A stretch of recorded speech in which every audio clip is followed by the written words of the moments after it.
Alright, I'm going to go over, this is Octoring serial number 1. This is Octoring serial number 2 over here. Data is coming out on the screen over there.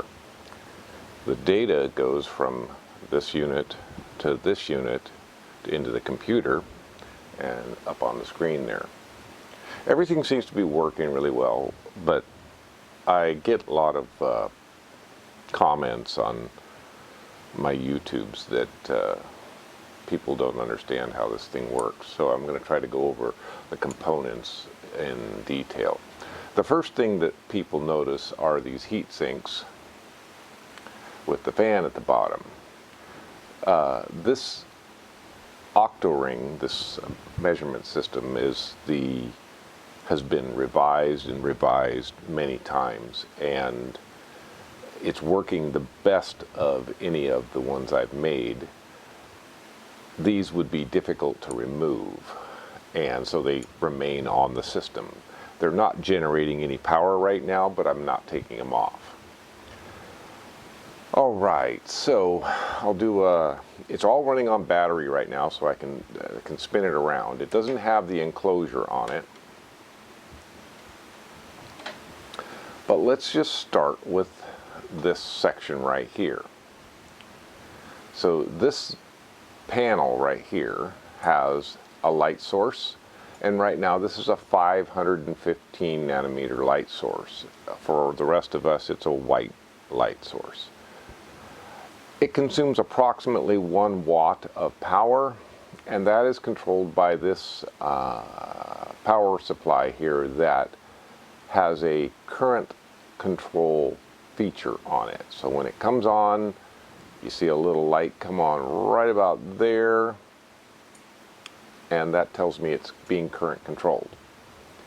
And this has been working all day yesterday and all day today, producing the same values. So I say it's tuned in really good. I did change this out. I was using an 800 nanometer light source, and now I'm using a 500 nanometer light source. So that's the big change for the light source. We'll come around to here. Again, these are heat sinks. They have TEGs underneath, but they're not part of the system. They're just present.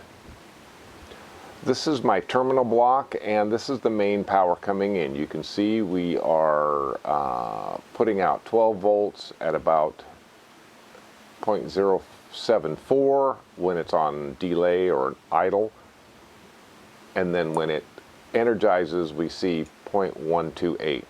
The light turns on for roughly 2 to 3 seconds. All right, so this is the main power supply from the board. It's getting its power from the batteries. We'll get to that later. All right, so this is a new device right here.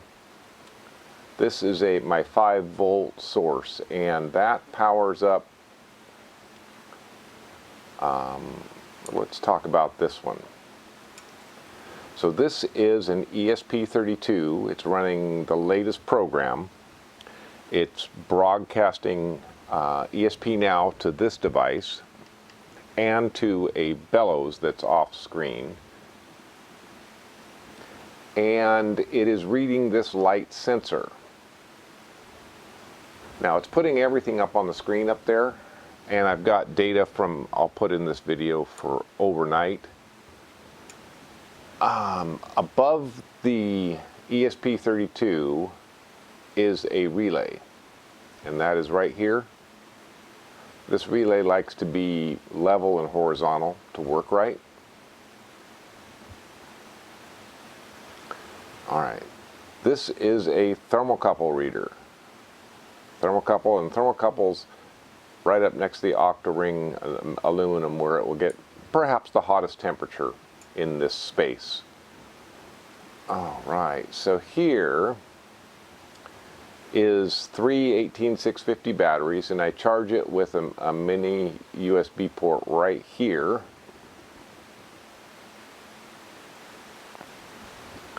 And this one doesn't have a low battery cutoff, so I need to plug it in need to leave this one plugged in all the time. Now, it's powered by a USB cord at about 2.5 watts.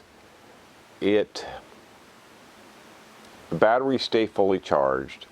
It would not run on the USB cord alone. It needs at least one battery in here, because when it turns on the light, it pulls a little more power than the USB can provide.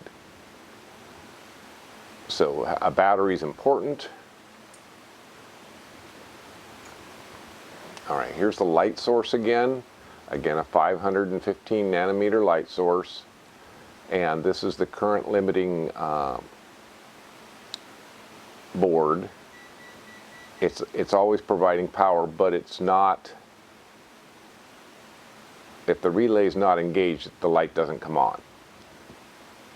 So it takes about between 2 and 3 seconds for it to turn the light on, take all the readings, turn the light off, and transmit the data.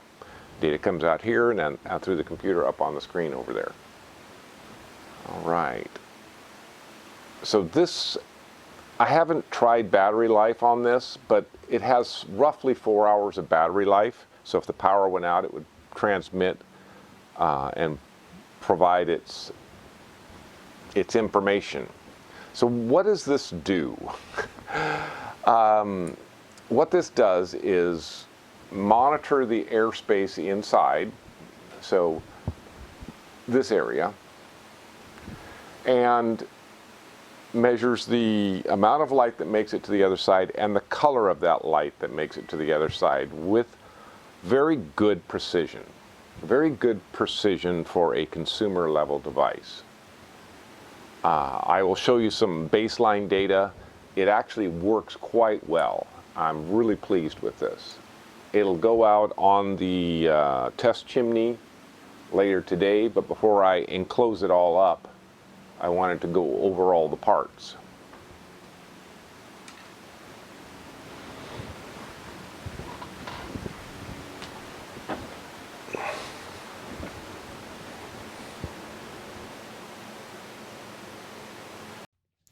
We let the system run overnight on the workbench where temperatures are controlled and it wasn't getting anything in the light beam. Incident light, or lux, is the measurement of the amount of light that reaches the sensor. We have a start of 211 and an end of 212.5. So we have about 1 to 1.5 drift during the night. 16 hours on opacity, we have a starting of about 0.7 to an end of about the lowest numbers about 0.2. So we have about 0.5% drift during the 16-hour period. In the upper right, we have wavelength that starts at about 582 nanometers and ends at about 584 nanometers over a 16-hour period. And then we have color coming off the sensor, which starts at about 5,155 and ends at approximately 5,135.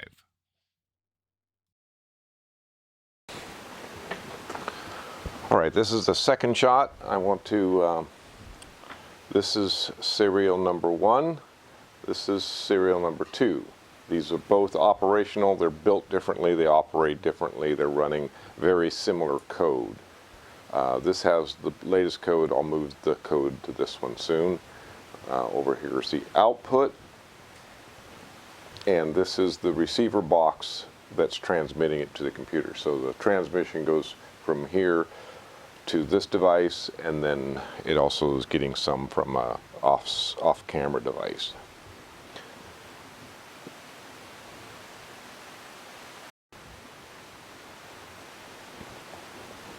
All right, this is the data that's coming off the transmitted ESP Now signal.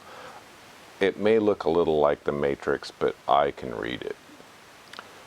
You see here Let's see if I can stand over here. We're putting out about 0.5% of opacity. Our transmitted light is 212. This is our time, and I'm looking for our color. Our color is right here. And we're getting transmission from the bellows that's downstairs, and we're also getting transmission from the Octoring. This is the current receiver module. It has a small OLED display. It's listening to the Octoring and the bellows, and you can put a USB cord to it and use a terminal program.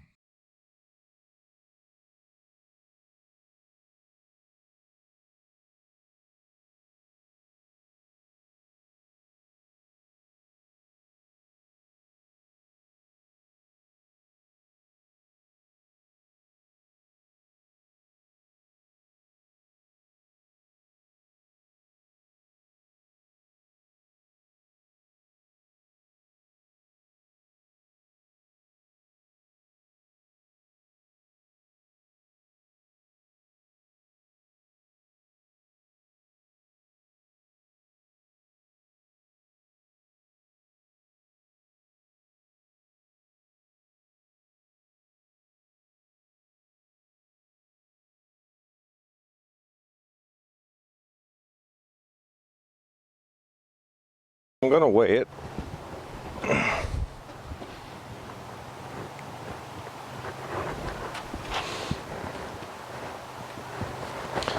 And it weighs 8.36 kilograms. 8.36 kilograms. It's heavier than I want. It is what it is.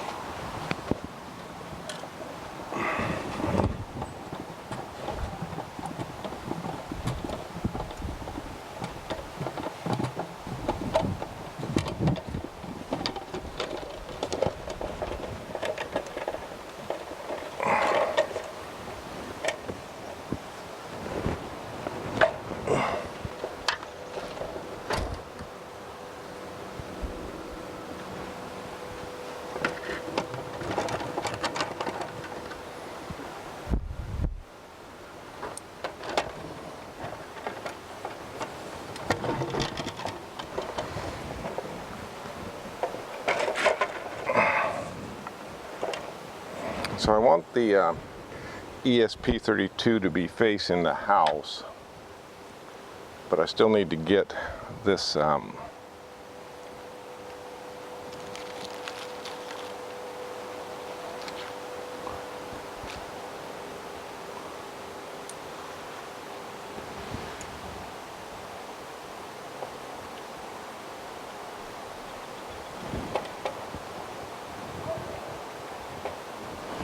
it's now plugged in.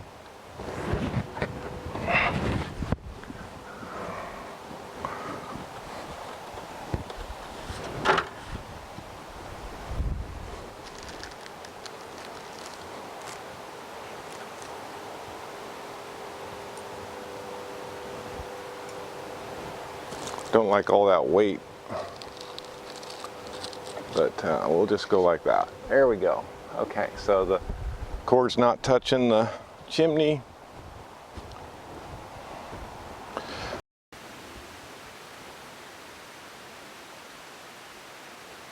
All right, we're getting data, and it's not looking bad. You can see right here, 214, good number. 0.3, good number. So that's a satisfactory install. It's running. It will get good data when we are able to burn. Smokeless Chimney, www.smokelesschimney.com.